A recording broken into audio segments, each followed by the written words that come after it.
अस्सलाम वालेकुम। क्या हाल है आप सब लोगों का? अच्छा, मैं बहुत कंफ्यूज हो रहा हूँ और कंफ्यूज इस वजह से हो रहा हूँ कि मैं आप सब लोगों को फ्यूचर में इस वक्त देख रहा हूँ। मेरे कैलेंडर पर इस वक्त 12 अप्रैल 2030 है, 12 अप्रैल 2030, और आप सब लोग बहुत शानदार कामयाबी हासिल कर चुके हैं। आप doctor, engineer, barrister's, bureaucrats, politicians, anchor persons, businessman और बहुत ही टॉपर्स बन चुके हैं। अपनी अपनी ज़िंदगियों में ज़बरदस्त कामयाबियां हासिल करके बहुत मसरूफ़ हैं, पाकिस्तान की तरक्की में अहम किरदार अदा कर चुके हैं। और मैं पलट के देखता हूँ तो मुझे कहीं बहुत दूर ये नज़र आता है कि कभी बहुत पहले आपसे मुलाकात हुई थी। तो आज का दिन मेरी ज़िंदगी में इसलिए बहुत अहम दिन है कि मैं बहुत ज़बरदस्त किस्म के उन नौजवानों से जिनके पास शानदार मुस्तकबिल की नवीद है, मैं उनसे मिल रहा हूँ। तो आप सबको बहुत बहुत मुबारक हो कि आप इतने शानदार इंस्टीट्यूट में एक ऐसी शख्सियत के साथ ज़ेर तरबियत हैं कि जिन्होंने मुझे जितनी तेज़ी से मुतासर किया। मैं आपको बताऊं कि मैं बहुत ज़्यादा मैंने लोगों को मिला, पढ़ा, और मुझे मिलने का और सीखने का इत्तेफाक हुआ। ये अल्लाह ताला की बड़ी ख़ास अता थी। मैंने बहुत कम यंगस्टर्स में इतना ज़बरदस्त एनर्जी लेवल देखा जितना कि मैंने कासिम अली शाह में देखा। और आप लोगों की तरबियत, ऐसी शख्सियत के पास रहना, उनके दायरे में उनसे सीखना और शामिल होना, यकीनी तौर पे आप माशरे के बड़े ही मुमताज़ लोग हैं। मैं अपना थोड़ा सा तारुफ ज़िंदगी का एक मुख्तसर सा एक ओवरव्यू देते हुए आपसे अपनी बात शेयर करूंगा, और मैं चाहूँगा कि आज का ये वक्त हम कीमती बना डालें। मेरे लिए तो बहुत कीमती है सो है, लेकिन आज की रात जब आप सोएं और कल सुबह जब आपकी बेदारी हो तो आप में से वो लोग जिनको इनमें से कुछ बातें याद आएँ तो ये मेरे लिए बहुत बड़ा सरमाया और बहुत बड़ा कीमती असासा होगा। मेरा ताल्लुक़ एक बहुत मुतवस्सित घराने से है। 1.5 साल की एज में मेरी पोलियो की वजह से दोनों लेग्स इफ़ेक्ट हुई, और उसमें ये था कि बच्चों का जो ट्राईसाइकिल होता था 3 पहियों से चलने वाला, उस पर मैंने अपना बचपन गुजारा। और चूँकि उस वक्त कोई व्हील चेयर का या ऐसा अरेंजमेंट्स भी नहीं थे, अवेयरनेस नहीं थी, फैमिली में भी इतनी वाकफियत नहीं थी। तो और घर वालों ने इस फ़ैसले को कबूल, इस चीज़ को, कुदरत के इस फ़ैसले को कबूल भी नहीं किया था कि ये जो पोलियो की वजह से लाइफ चेंज है, स्टाइल चेंज है, तो इसमें क्या। तो मैं अपने करीब ही एक ट्यूशन सेंटर पर पढ़ने के लिए जाया करता था। ज़िंदगी जैसे तैसे आगे बढ़ रही थी, तो ज़िंदगी चूँकि इत्तेफाकात से भरी हुई है, तो एक इत्तेफाक ही के नतीजे में मेरी दोनों आई साइट का जो चैलेंज है ये दरपेश हुआ। और मैं आपसे ये भी इत्तेफाक शेयर करूँगा कि ये आज से ठीक 30 साल पहले की बात है। यही अप्रैल का महीना और 1984, और इसी के सेकंड वीक में 12 अप्रैल को एक लाहौर के मुमताज़ आँखों के डॉक्टर ने मेरी वालदा को ये कहा कि आप इस चीज़ को कबूल कर लें कि आपका बेटा नहीं देख सकेगा, अभी कोई इसका इलाज नहीं है। और क्लिनिक से मेरी अम्मी जब रोते हुए अपनी नमनाक आँखों के साथ मुझे लेके बाहर निकली, तो मेरे लिए भी बहुत एक साइकोलॉजिकल ट्रॉमा था। और मेरे लिए बड़ा मुश्किल था वो वक्त जब मेरी अम्मी और मेरे वालिद साहब बड़ी खामोशी से और इस तरह सी फीलिंग के साथ कि जैसे वो एक नाउमीदी भी उनके अंदर थी, और इम्कान और ना बेइम्कानी के दरमियान ये सारी कैफियत। खैर, आजकल गूगल है, तो उस ज़माने में रेडियो मेरा ऐसा दोस्त बना कि जिसके मैं एहसानात अल्लाह ताला के फज़ल करम से कभी नहीं भूल सकता। रेडियो ने मुझ पे ऐसी विंडो ओपन कर दी कि जिसमें मैंने बेशुमार मुझे सीखने का मौका मिला। दुनिया के तमाम जो इंटरनेशनल नशरियाती इदारे थे उनसे मैं सीखता था। मुख्तलिफ़ स्कॉलर्स को, मुख्तलिफ़ जो वहाँ के रिसर्चर्स थे उनको मैंने सुनना शुरू किया, साइंसी प्रोग्राम मैंने सुनना शुरू किए, और उम्मीद ने मेरे अंदर नई करवट ली। और मुझे लगने लगा कि दुनिया जितनी तेज़ी से तरक्की कर रही है तो वो दिन दूर नहीं कि जब मैं भी इस दुनिया के साथ चल सकूँगा।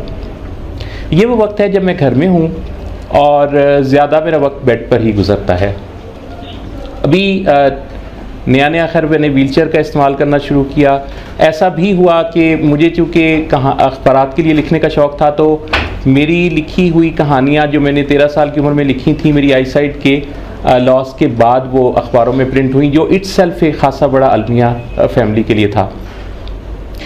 एनीवेज वक्त के साथ साथ अल्हम्दुलिल्लाह वो जो मेरे अंदर एक स्पिरिट थी चेंज को और चैलेंज को एक्सेप्ट करने की, मैं अगर आप मुझसे ये क्वालिटी पूछें कि मेरी सबसे बड़ी क्वालिटी या खूबी क्या है, तो वो चेंज को और चैलेंज को एक्सेप्ट करने की। अगर कोई मुझे ये कहे कि फ़लाँ काम आप नहीं कर सकते, तो वो तो फिर मैं ज़रूर कर सकता हूँ ना, उसके अलावा कुछ कर सकूँ या नहीं। Very good. तो ये जो चीज़ थी, इसने मेरे अंदर काफ़ी पोटेंशियल जो था उसको यूटिलाइज़ करने का मौका दिया। वक्त गुज़रा, रेडियो के में जो है वो मेरा दिलचस्पी और जो ताल्लुक़ था वो बढ़ता चला गया। 95 में रेडियो से ताल्लुक़ बतौर कॉलर के जुड़ा और मेरी आवाज़ ब्रॉडकास्ट होने लगी, पाकिस्तान भर में सुनाई देने लगी। साथ साथ तालीम का सिलसिला चल रहा था। मैंने उर्दू टाइपिंग सीख ली थी, जो कि जब मैं सीखने के लिए टाइपराइटर ख़रीदने गया तो उन साहब ने भी मुझे काफ़ी डिस्करेज किया और उन्होंने कहा कि ये तो बड़ी मुश्किल है, आप कैसे सीखेंगे, पैसे ज़ाया ना करें। लेकिन मैंने कहा कि आप मुझे मौका दीजिए, मैं हो सकता है कि ये सीख पाऊँ।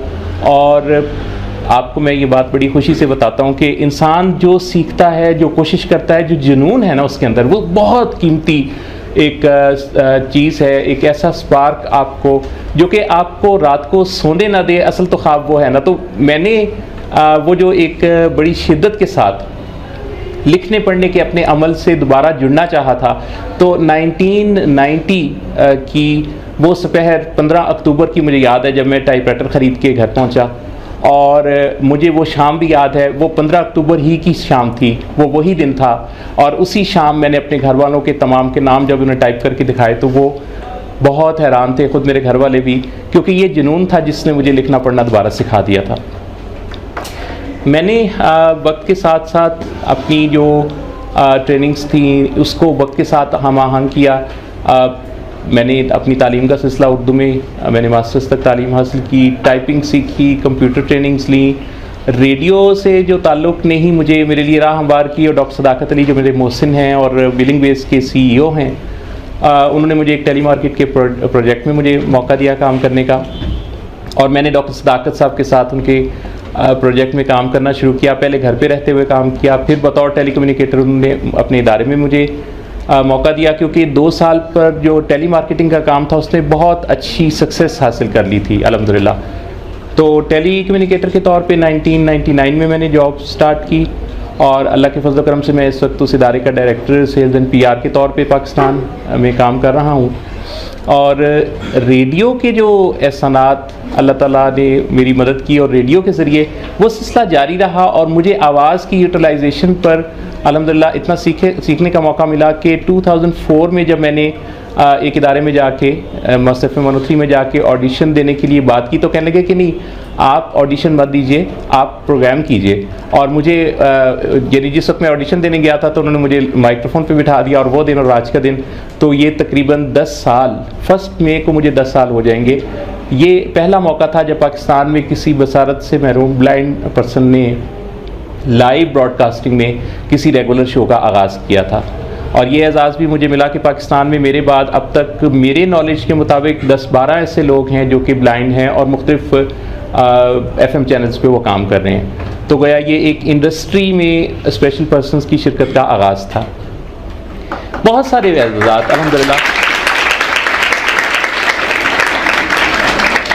वक्त के साथ साथ मैंने ये चीज़ सीखी है कि आप अगर टाइम के साथ उसके चैलेंजेस को समझना सीख लें, जान लें, समझ लें, तो कोई रास्ता, कोई मंजिल आपकी मुश्किल नहीं रहती। 2007 में जिस तरह आज मैं पाकिस्तान के मुस्तकबिल के साथ बात कर रहा हूँ, तो मैं 2007 में पाकिस्तान की अंडर 19 क्रिकेट टीम के साथ एक ट्रेनिंग सेशन कंडक्ट कर रहा था, जो मेरे लिए बहुत बड़ा एजाज़ था। और बाद में कौमी क्रिकेट टीम में उसमें से कई प्लेयर्स जो हैं वो कौमी टीम का हिस्सा बने, और मैं जब उन्हें फिर TV पे उनके अच्छे खेल को देख के तालियां बजाता था तो मुझे बड़ी खुशी होती थी।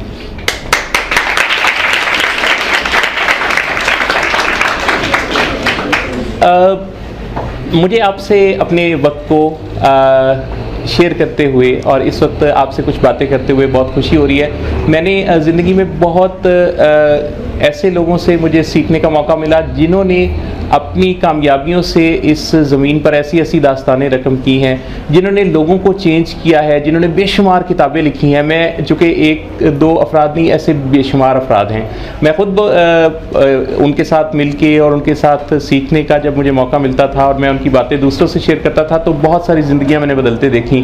तो आज मैं अपनी सारी जो विजडम अब तक मैंने हासिल की है उसमें से चंद वो बातें आपसे शेयर करना चाहता हूँ जो आपके काम आएंगी, और मैं तवक्को करूँगा और उम्मीद करूँगा कि आप मेरी बात तवज्जो से सुनेंगे। वैसे मेरे दिल में, जहन में आप लोगों के लिए इज़्ज़त और एहतराम इतना ज़्यादा है कि मैं आपको कम उम्र आप मुझसे ज़रूर हैं, लेकिन आप दानाई में, विजडम में, समझदारी में मैं किसी तौर आपको कम नहीं समझता।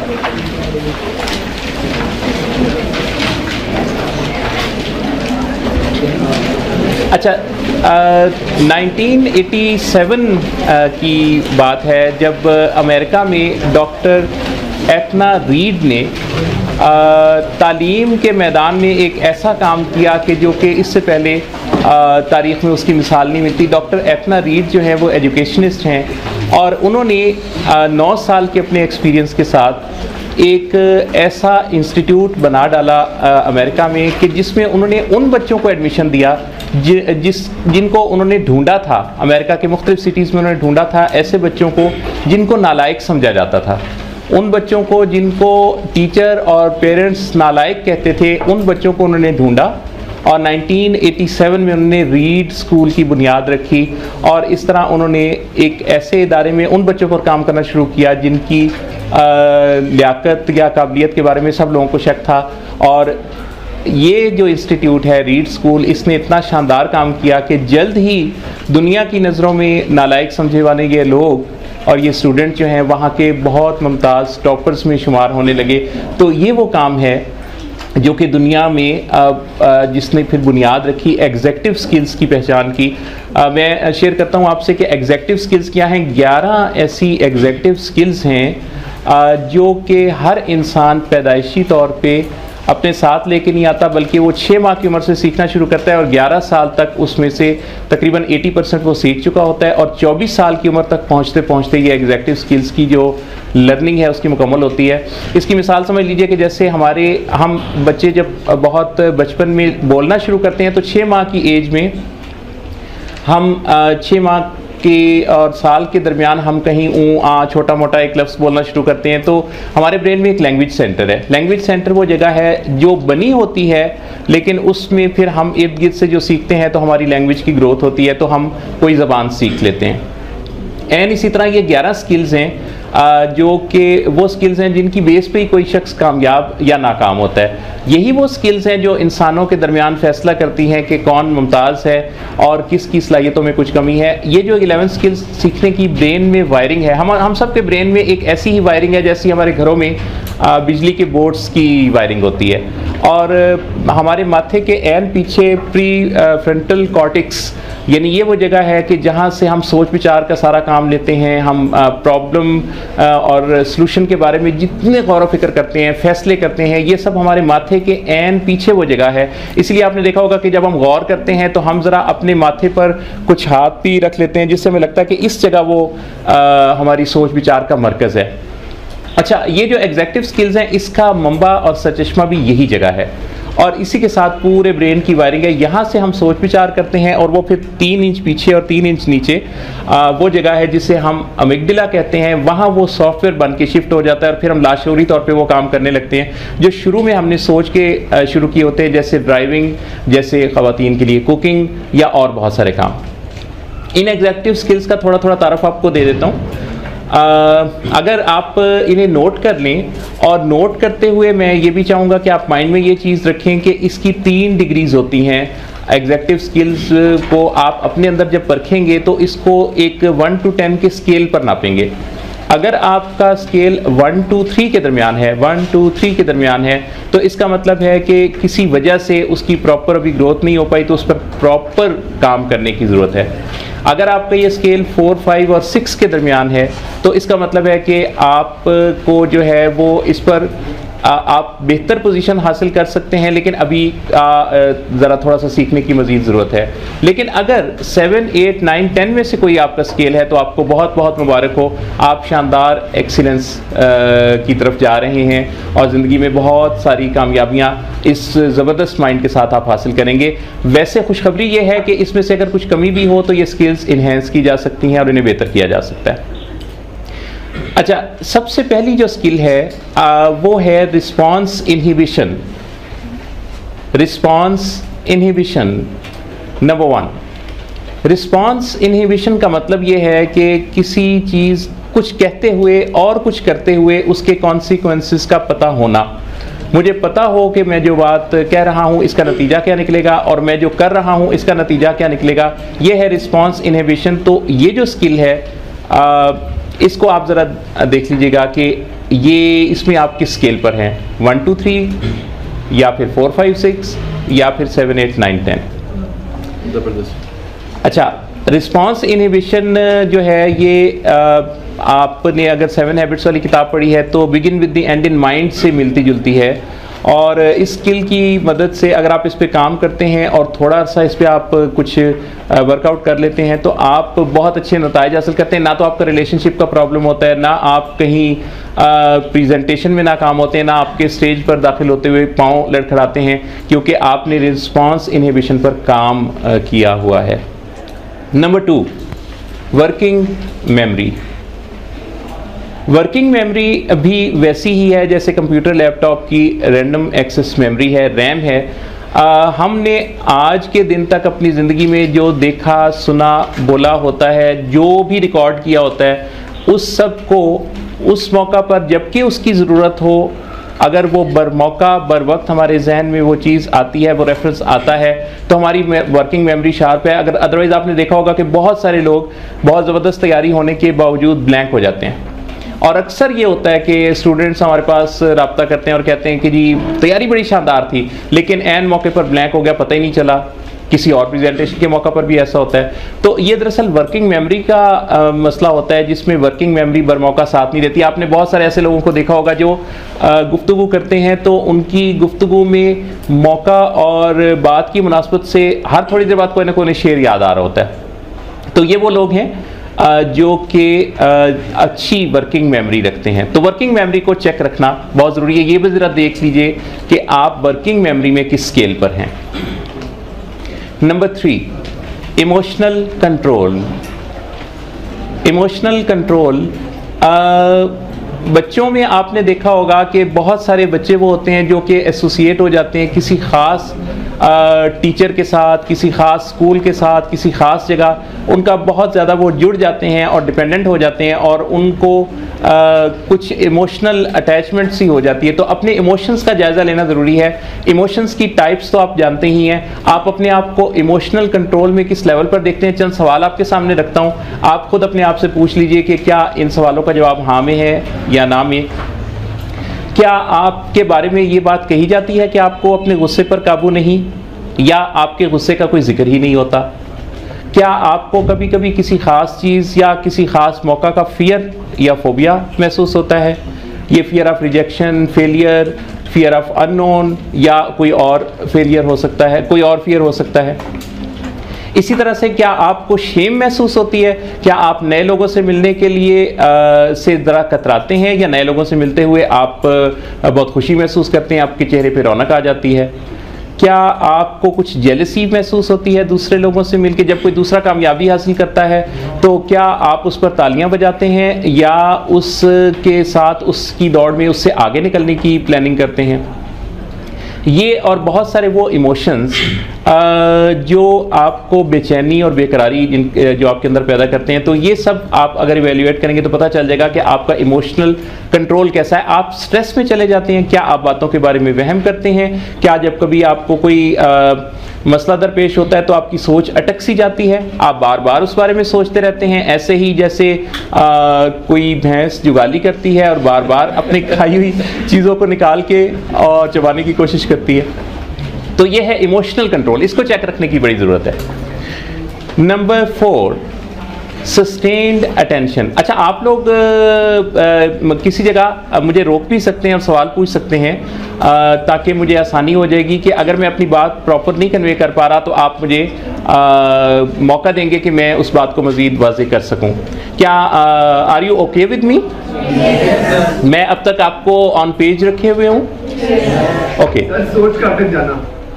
सोच का अटक जाना, सोच का अटक जाना, जिसे हम कहते हैं कई दफ़ा ऑब्सेसिव कंपल्सिव डिसऑर्डर भी होता है, हमें थॉट्स की भी एडिक्शन होती है। तो हमारे जहन में जब कोई सोच अटकती है तो हम कई दफ़ा उसका मज़ा भी लेने लगते हैं और एक ही सोच को बार बार सोच के भी हम जो है वो वहाँ अटके रहते हैं। जैसे अगर कोई बच्चा काम कर रहा हो, अपना होमवर्क कर रहा हो और किसी दोस्त का फ़ोन आ जाए कि लगाओ टीवी, वो ये चीज़ लगी है, तो उससे वो दूसरी तरफ माइल हो जाता है और अपना काम, अपना फोकस छोड़ के वो दूसरी तरफ गौर करने लगता है। आपने जो है ना बड़ा मेरा काम आसान कर दिया, क्योंकि अगली जो स्किल है जिसका मैं जिक्र कर रहा हूँ उसका जिक्र इन्होंने किया, वो है सस्टेन्ड अटेंशन।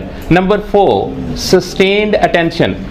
सस्टेन्ड अटेंशन में ये है कि जैसे इन्होंने बात की कि आप कोई काम शुरू करते हैं और उस काम को मुकम्मल नहीं करते। मसलन बच्चों ने होमवर्क या कोई स्टडी टास्क है या कुछ ऐसा वो स्टार्ट तो कर लिया, लेकिन अचानक डिस्ट्रैक्ट हो गए, उनको डिस्ट्रैक्शन आ गई, किसी का फ़ोन आ गया, कोई टीवी पे ऐसा प्रोग्राम आ गया, कुछ और ऐसी वजह, तो आपने कंप्लीट उसको नहीं किया, स्टार्ट कर लिया था, फिर कंप्लीशन के लिए आप पर दबाव डालना पड़ा, पेरेंट्स ने, किसी और ने कहा, तो आपने 11th आवर पे वो काम मुकम्मल किया। तो ये है सस्टेन्ड अटेंशन, ये है स्किल नंबर 4। तो आप ज़रा ये भी देख लीजिए कि आप क्या उन लोगों में तो नहीं, उन स्टूडेंट्स में से तो नहीं है कि जिनको इस सिचुएशन का हफ्ते में 2-3 दफ़ा सामना करना पड़ता हो। नंबर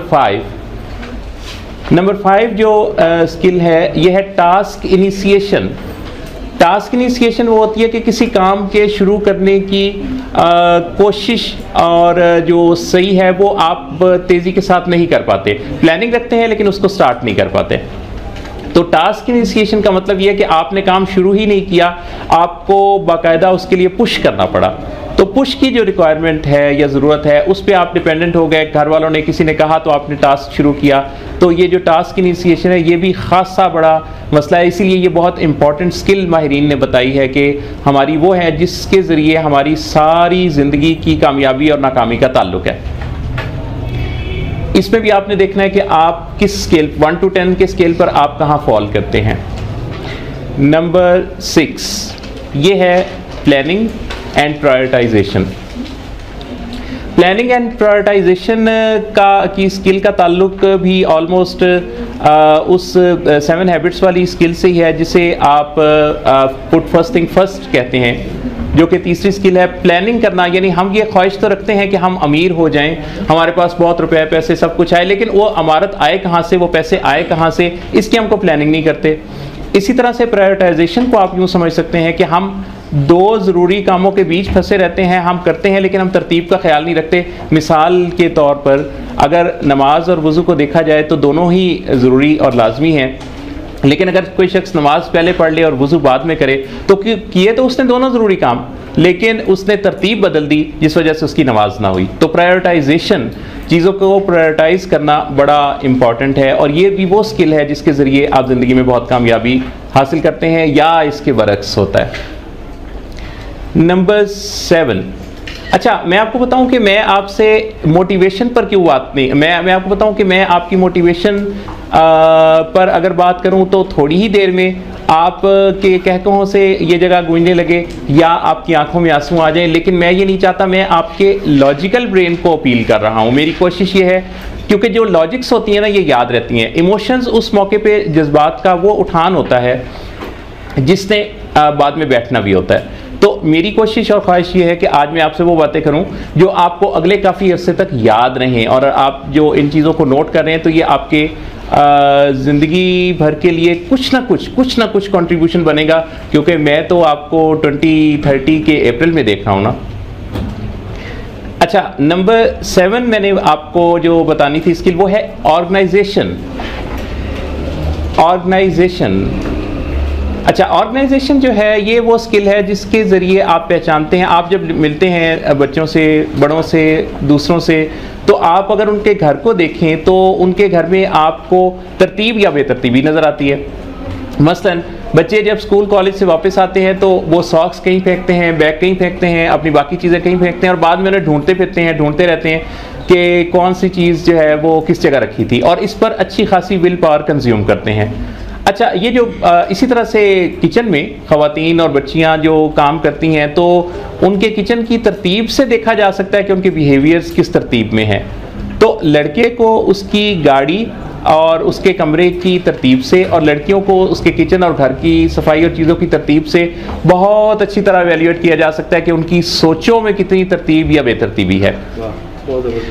मैं आपको बताऊं कि आजकल मैंने देखा है कि बच्चे जब कॉलेज में दाखिल होते हैं तो कॉलेज में दाखिल होते ही वो करियर से ज़्यादा उनका लाइफ पार्टनर की तरफ तवज्जो होती है और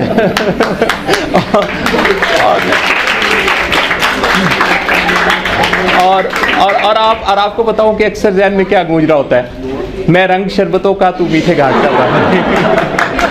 तो ये जो है ना, ये यहाँ थोड़ा सा अलर्ट होने की ज़रूरत है। तो कॉलेज में जाएं तो आप करियर का फैसला करने के लिए जा रहे हैं, पढ़ने के लिए जा रहे हैं, शादी हो जाएगी, फिक्र ना करें, अगर किसी की शादी ना हो तो इसके इंतजाम हम कर लेंगे। लेकिन ये जो मौका है, ये असल में कोई ऐसी तवक्को ना रखें कॉलेज यूनिवर्सिटी से कि वहाँ कोई आपके लिए अच्छे रिश्तों का कोई मतलब ऐसा जरिया वो बने। अच्छा, तो ये जो ऑर्गेनाइजेशन है इसकी बड़ी ज़रूरत है। ऑर्गेनाइजेशन में आप अपने आप को ऑर्गेनाइज करते हैं और चीज़ों को तरतीब से रखते हैं, और ये बाहर वाली आदत आपके अंदर की ऑर्गेनाइजेशन पर काम करती है। नंबर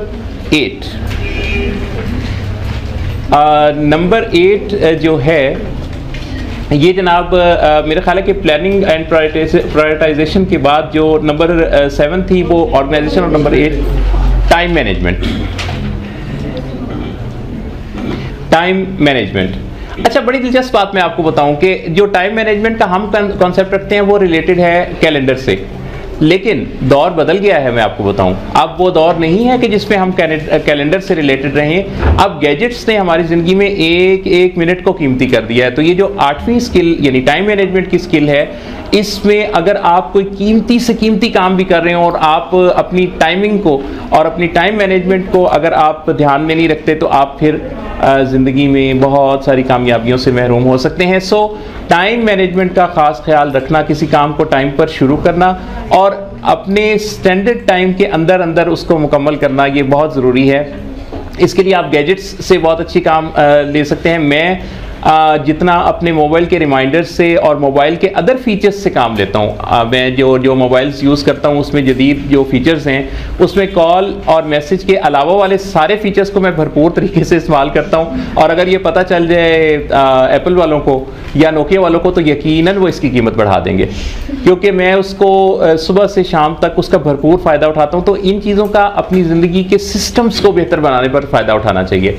टाइम मैनेजमेंट हमसे यही तकाजा करती है कि हम वक्त के साथ, यकीन माने कि ऐसा नहीं है कि वक्त गुजर जाता है, वक्त तो ठहरा रहता है, हम गुजर जाते हैं। स्किल नंबर 9 है गोल डायरेक्टेड परसिस्टेंस।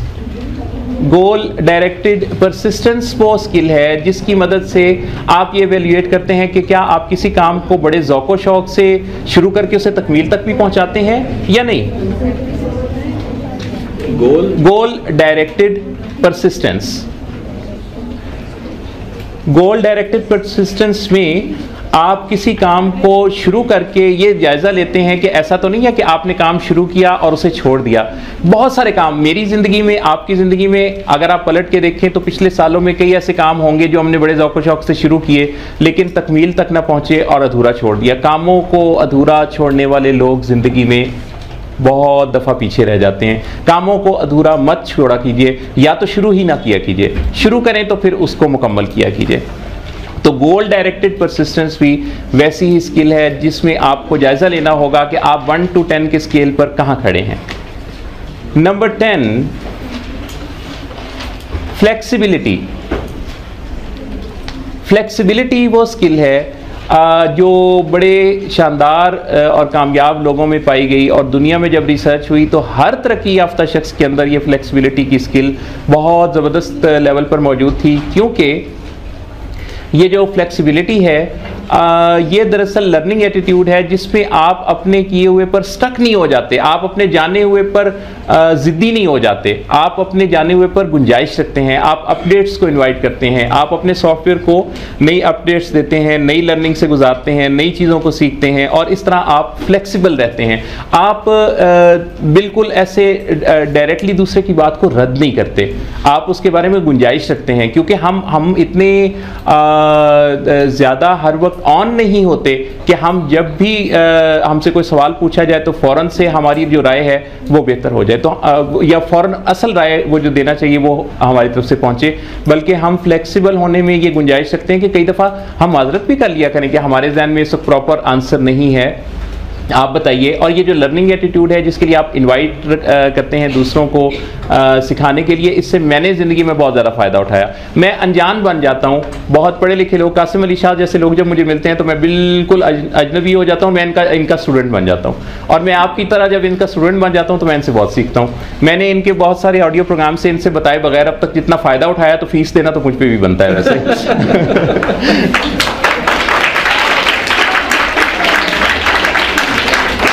अच्छा जी, 11th स्किल जो है, जो कि सबसे आखिर में सीखने का मौका मिलता है। अच्छा, ये बड़ी काम की है। ये वो जो मैं कह रहा था ना, 6 माह से लेके 24 साल की एज तक पहुँचते पहुँचते हम इन स्किल्स को मुकम्मल करते हैं और बेहतरीन तरीके से सीख पाते हैं। तो ये जो मेटाकॉग्निशन की जो स्किल है, जो कि 11th स्किल है, ये वो स्किल है जिसमें हम अपने आप को थर्ड आई से देखते हैं। ये एक तरह का थर्ड एम्पायर है जो कि हमारे अंदर से ही उठता है और हमारी कारकर्दगी का बाहर से जायज़ा लेता है। और ये मेटाकॉग्निशन ही वो स्किल है जिसकी मदद से हम अपने पास्ट के एक्सपीरियंसेस और पास्ट का जितना हमारा किया हुआ काम है, हम उसकी रोशनी में अपने मौजूदा कामों का जायज़ा लेते हैं। मसलन इस वक्त मुझे जो चैलेंज दरपेश है, तो माजी में जब कभी इससे मिलता जुलता कोई मसला आया था तो मैंने क्या किया था। नंबर 2, इसी के साथ मेरे इस मसले के मुतल्लिक दुनिया में ऐसे लोग जो कि मेरी नज़रों में रोल मॉडल्स हैं, इस काम के एक्सपर्ट हैं, उन्होंने जब इस काम को किया तो कैसे किया। अच्छा, मेटाकॉग्निशन की स्किल के साथ आप जोड़ते हैं अपने कुछ रोल मॉडल्स को, और मैं आपको बताऊं कि आपकी ज़िंदगी में हर काम से मुतल्लिक, हर एक्शन और हर आपकी एक्टिविटी से मुतल्लिक, हर शौक़ और हर ज़ौक़ से मुतल्लिक कोई ना कोई रोल मॉडल ज़रूर होना चाहिए। क्लियर होना चाहिए आपको कि आपकी ज़िंदगी में उस ख़ास काम से मुतल्लिक, मैं किसी शख्सियत परस्ती की बात नहीं कर रहा, किसी ख़ास फील्ड में जो भी आपका इंटरेस्ट है, वो एक रोल मॉडल नहीं होता। रोल मॉडल कई हो सकते हैं, मुख्तलिफ फॉर्म्स पर हो सकते हैं। मसलन सड़क पर चलने का कोई अंदाज़ आपका जो है, इसमें आपका रोल मॉडल कोई ऐसा शख्स भी हो सकता है जो बहुत महज़ब शहरी हो लेकिन उसको कोई जानता ना हो। इसलिए रोल मॉडल्स मुख्तलिफ अपनी ज़िंदगी के फील्ड्स के मुतालिक बनाते रहा करें और याद करते रहा करें। जब आप कहीं प्रेजेंट हो, चलें तब भी कोई जहन में हो कि बेहतरीन चलने वाला किस तरह से चलता है। जब बोलें तो बेहतरीन कॉन्फिडेंस हो कि बेहतरीन बोलने वाला किस तरह बोलता है। जब आपका एतमाद और आपके अल्फाज की तरतीब, आपकी अल्फाज का उतार और चढ़ाव, स्ट्रेसेस और पॉजेज, ये सब कुछ बेहतरीन कम्युनिकेटर्स की तरह से हों। तो ये जो मेटाकॉग्निशन है, ये बड़ी शानदार स्किल है। वक्त लगता है लेकिन बहरहाल ये आ जाती है। तो ये वो 11 स्किल्स हैं जिनकी मदद से आप ज़िंदगी में कामयाबियों या नाकामियों की बुनियाद रखते हैं। और मैं आपको बताऊं कि अगर हम याद रखें, जब मैं पहली दफ़ा इन स्किल्स को पढ़ रहा था ना, तो मुझे इतना शौक़ हुआ कि मैंने पहली रात, मुझे याद है कि 2:55 तक इन स्किल्स के बारे में दोहराता रहा। और मैं कुछ अजीब मेरा मिजाज है कि मैं जब तक उस चीज़ को पूरी तरह से अपना ना लूँ तो मुझे भी नींद नहीं ना आती, क्योंकि वो आप जब शौक़ और ज़ौक़ अपना इस तरह का रखते हैं जुनून वाला, तो फिर नींद कैसी। तो मैंने वो रात तक जनाब इन्हें याद कर लिया था और अगले दिन सुबह उठते ही अल्लाह के नाम से दिन का आगाज़ किया। और उसके बाद मैंने दोहराया कि इन 11 स्किल्स में से कोई स्किल मुझे भूल तो नहीं गई। और तब से लेके अब तक मेरा ख्याल है कोई दिन नहीं गया कि जब मैं इस चीज़ का जायज़ा नहीं लेता कि इन 11 स्किल्स में मेरा ग्राफ ऊपर जा रहा है या नीचे आ रहा है। जहाँ कमी होती है वहाँ फिर मैं मदद लेता हूँ रिसर्च से और गूगल टीचर से। अच्छा, 3 ऐसे फ़ैसले आपसे शेयर करूँगा जो कि मोस्ट इम्पॉर्टेंट डिसीजंस हैं, जो कि शॉन कवी डॉक्टर स्टीफन कवी के बेटे हैं। और बच्चों पर हमेशा कासिम अली शाह जिस तरह मोहसिन पर मेहनत कर रहे हैं, इसी तरह स्टीफन कवी ने शॉन कवी पर मेहनत की। और शॉन कवी जो हैं, ये एक बड़ी ज़बरदस्त किस्म के ट्रेनर हैं। तो उन्होंने किताब लिखी द 6 मोस्ट इम्पॉर्टेंट डिसीजंस। अच्छा, इनमें से 3 डिसीजंस ऐसे हैं जिनका जिक्र करूँगा, बाकी 3 का फिर कभी। इनमें से एक डिसीजन तो यह है कि आप फ्रेंड्स किस तरह के बनाते हैं। मैं आपको बताऊं कि बहुत कीमती बात मैंने पिछले दिनों सुनी, और वो कीमती बात यह है कि ये जो हम दोस्त बनाते हैं ना, जाहिर है हम अपने दोस्त से हाथ मिलाते हैं, तो जो तकदीर होती है हमारी ये आधी हमारे पास होती है और आधी उस शख्स के पास होती है जिससे हम हाथ मिलाते हैं। तो ये जो दोस्ती है या ये जो ताल्लुक़ है फ्रेंडशिप का, बहुत सोच के, ये फ्रेंड्स की शक्ल में कई दफ़ा अकम्प्लिसेस भी हमारे नज़दीक होते हैं। याद रखिए कि कभी भी ये ना सोचें कि आपकी पॉपुलैरिटी जिन लोगों में है वो सारे आपके दोस्त हैं। आपकी पॉपुलैरिटी जराइम पेशा लोगों में भी हो सकती है। इस बारे में चूज़ी होना, इस बारे में बहुत क्लियर होना, इस बारे में अपने घर वालों से इंट्रोड्यूस करवाना, अपने दोस्तों को अपने घर वालों से इंट्रोड्यूस करवाया करें, अपने सियानों से मिलवाया करें, और इस्लाम दुआ और उस दोस्त के बारे में, उसके प्रोफाइल और उसकी चीज़ों के बारे में बड़ी ही गहरी नज़र रखा करें। फेसबुक के प्रोफाइल की बात नहीं कर रहा, उसका वो प्रोफाइल जो कि आप बनाते हैं। कोई भी शख्स इतना अच्छा नहीं होता जितना कि वो फेसबुक पे अपने आप को पेश करता है, और कोई शख्स इतना बुरा भी नहीं होता जितना आईडी कार्ड पे उसकी तस्वीर आती है। इसी तरह से कोई मर्द इतना अच्छा भी नहीं होता जितना उसकी माँ उसे कहती है, और इतना बुरा भी नहीं होता जितना उसकी बेगम उससे समझती है। तो ये जो है ना, तो अपने आप को हमेशा ऐसे फ्रेंड्स पे रखें जिनका प्रोफाइल अच्छा है, जिनका तारुफ, जिनके साथ आपको अपना मुस्तकबिल महफूज नज़र आता है, वो फ्रेंड्स। नंबर 2, ये मैंने 3 चीज़ें आपसे शेयर करनी है। दूसरा फैसला, पेरेंट्स के साथ रिलेशनशिप कैसा है। मैं आपको बताऊं कि हम पेरेंट्स के साथ उतने अच्छे कभी भी नहीं हो सकते जितने वो हमारे साथ अच्छे हैं। वो विजडम में, एज में हमसे बड़े हैं, हमारे और उनके दरमियान नॉलेज का लेवल फ़र्क हो सकता है, लेकिन जो तकालीफ और जो उन्होंने दुख और हमारे लिए जो मुश्किल वक्त गुजारा होता है बचपन में, तो वो एक रात का भी ज़ाहिर है कि हम नहीं दे सकते। हमारे माँ बाप हमारे लिए छोटे रब हैं, उनको कुरान शरीफ में छोटे रब कहा गया है। तो ये जो वालिदैन हैं ये बड़े कीमती लोग हैं। इनकी बात पर बहस मुबाहिसा नहीं होना चाहिए। मुझ समेत मैं आपसे रिक्वेस्ट करूँगा, मैं आपको बताऊँ कि मेरी वो शाम परेशान और उदास हो जाती है जब मैं अपनी वालदा से अगर किसी मौके पर कोई डिफरेंस ऑफ ओपिनियन आता है, तो मैं जब तक फिर उनको राज़ी नहीं करता और उनकी कोई ना कोई ऐसी बात करके उनको खुश नहीं करता, या वो हंस नहीं देती और दिल से मेरे साथ बात नहीं करती, तो बस मुश्किल हो जाता है। अच्छा, ये जो पेरेंट्स के साथ रिलेशन है इसकी हिफाजत करनी है। और बड़ी कीमती आपको बात बताने लगा हूँ, मैं जिस इदारे में काम करता हूँ, रात दिन ऐसे लोगों के मसाइल से निपटने का और उनको देखने का मौका मिलता है, और वो मसला है एडिक्शंस का। पाकिस्तान में एडिक्शंस की जो मुझे अफसोस के साथ कहना पड़ता है कि फैक्ट्स एंड फिगर्स जो हमें बता रहे हैं वो बहुत तकलीफ दे सूरत हाल है। पाकिस्तान में नशे की बीमारियां बहुत तेज़ी से बहुत आम हो गई हैं। मेरे टीचर डॉक्टर सदाकत अली, जिनका बहुत ज़्यादा काम है, उनके ज़ेरे सरपरस्ती काम करते हुए मैंने पिछले 16 सालों में नशे के मरीज़ों को और ऐसे ख़ास तौर पे यंगस्टर्स को, टीन एज को, जितनी मुश्किलात में और जितनी तकलीफ़ से गुज़रते हुए उनको और उनकी फैमिलीज़ को देखा है। मैं आपको बताऊं, मैंने घरों को उजड़ते हुए देखा है, मैंने लोगों की ज़िंदगी को, ग्राफ को बिल्कुल फलक बोस होते हुए और फिर ज़मीन बोस होते हुए के मंजर भी मेरी नज़रों से और मेरे सिचुएशंस ऐसी आई कि जिनसे गुजरा। तो मुझे बहुत अफसोस के साथ ये कहना पड़ता है कि पाकिस्तान में नशे की वबा इतनी तेज़ी से आम हो रही है। हम बहुत दफ़ा बहुत चीज़ों को नशा नहीं समझते। स्मोकिंग गेटवे ड्रग है, शीशा इससे अगली स्टेज है, और फिर इसके बाद चल तो ये होता ये है। मुख्तसर से बता देता हूँ कि क्रेविंग, बेचैनी, स्ट्रेस ये टीन एज में काफ़ी ज़्यादा होती है। 19 तक ये एज वो है जिसमें हमें अपनी बेचैनियों को डील करना नहीं आता, हमें अपने एंगर को डील नहीं करना आता, हमें अपनी किसी नाकामी स्ट्रेस को डील नहीं करना आता। तो हमें कोई कह देता है कि थोड़ी देर के लिए इतना स्ट्रेस ना लो, ये लो, और फिर वो कोई नशे का कोई कश, कोई चीज़, कोई केमिकल हमारी तरफ बढ़ाता है। ये हम खुद भी हो सकते हैं, वो हमारा हाथ भी हो सकता है। तो ये जो एडिक्शंस हैं ये एक ऐसा मसला है कि जो इस टीन एज में सबसे ज़्यादा ख़तरनाक हो सकता है दुनिया में, पाकिस्तान में नहीं दुनिया में बहुत ज़्यादा हो गया है। तो आपको इस बारे में अवेयर रहना है और गौर करते रहना है। आपके बारे में तो मुझे यकीन है, इंशाल्लाह पूरी तसल्ली है, लेकिन आपके मिलने जुलने वालों में ऐसे लोग ज़रूर होंगे जिनकी कोई ना कोई ऐसी आदत हो सकती है। सो इसका भी ये फ़ैसला करना कि एडिक्शन से बचना है और अपने मसाइल को साइकोलॉजिकली डील करने की लर्निंग और स्किल हासिल करनी है, तो ये आप पर लाजिम है।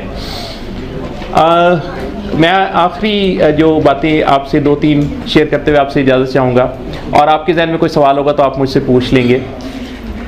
वो ये है कि कभी भी अपने आप को ना उम्मीद मत कीजिए। ज़िंदगी इतनी तेज़ी से आगे बढ़ रही है कि आपको ऐन वो लम्हा जब आपके अंदर उम्मीद दम तोड़ती है तो वो एक नई उम्मीद की रोशनी भी वहाँ से उभर रही होती है। मैंने ज़िंदगी में ये देखा कि जहाँ भी मेरी उम्मीद टूटी वहाँ से एक नई उम्मीद ने जन्म लिया, और अपने आप को मजबूती के साथ आगे बढ़ाते रहने में आपके एनवायरनमेंट का, आपके दोस्तों का और अल्लाह ताला की ज़ात पे आपके भरोसे और यकीन का बहुत रोल है। आपको और मुझे कोशिश ये करनी चाहिए कि अपने अल्लाह को राज़ी रखने से दिन का आगाज़ करें। वो हमें रोशनी देता है, वो हमें ऑक्सीजन देता है, वो हमें खूबसूरत फ़ज़ा देता है, वो हमें चलने फिरने के लिए ज़मीन देता है, वो ज़मीन हमारे लिए फैलाता है जिस पे हम सफ़र करते हैं, हम रिस्क तलाश करते हैं, हम तालियां बजवाते हैं, हम कामयाबियां हासिल करते हैं, हमें तमगे पहनाए जाते हैं और शाम हो जाती है। तो उस रब्बुल आलमीन का क्यों ना शुक्र अदा किया जाए। उसका शुक्र अदा करते रहा करें, वो आपकी नेमतों में इजाफ़ा करता रहेगा, वो आपकी हिफाजत करेगा। मुझे आपसे ये कहना है कि आप अपनी ज़िंदगी को भरपूर तरीके से डिज़ाइन करना सीखें। कुछ चीज़ें होती हैं जो हमें बाय डिफ़ॉल्ट मिलनी है, जो आपकी सलाहियत है, आपकी स्किल है, उसके मुताबिक आपका एक फ्यूचर तो आपको मिलना ही मिलना है। वो है जो आप कर रहे हैं। अगर आप वैसे ही करते रहें तो एक फ्यूचर मिलेगा, वो होगा by default future.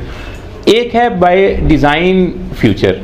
Designed future वो होता है जिसके बारे में आप कोशिशें करते हैं, आप डेलिब्रेशंस से काम लेते हैं, आप इरादतन कुछ कोशिशें कर रहे होते हैं। तो ये जैसे जिन स्किल्स का मैंने आपसे जिक्र किया, ये और बहुत सी चीज़ें ऐसी हैं कि अगर आप रोज़ाना 15-20 मिनट, आधा घंटा सिर्फ इस सब्जेक्ट पे वक्फ करें तो आपको बहुत सारी कामयाबियाँ हो सकती हैं। सिर्फ हफ्ते में मैंने पिछले दिनों में एक रिसर्च पढ़ रहा था ब्रायन ट्रेसी की, और ब्रायन ट्रेसी ने अपनी किताब में ये लिखा है कि अगर कोई शख्स रोज़ाना 15 मिनट और एक वीक में तकरीबन जो है वो उन्होंने बताया कि 2.5 घंटे के करीब अगर वो उस सब्जेक्ट पर स्टडी करता है तो 1 साल बाद वो दुनिया के उस सब्जेक्ट के 10% माहिरीन लोगों में शुमार हो जाता है, सिर्फ रोज़ाना 15 मिनट।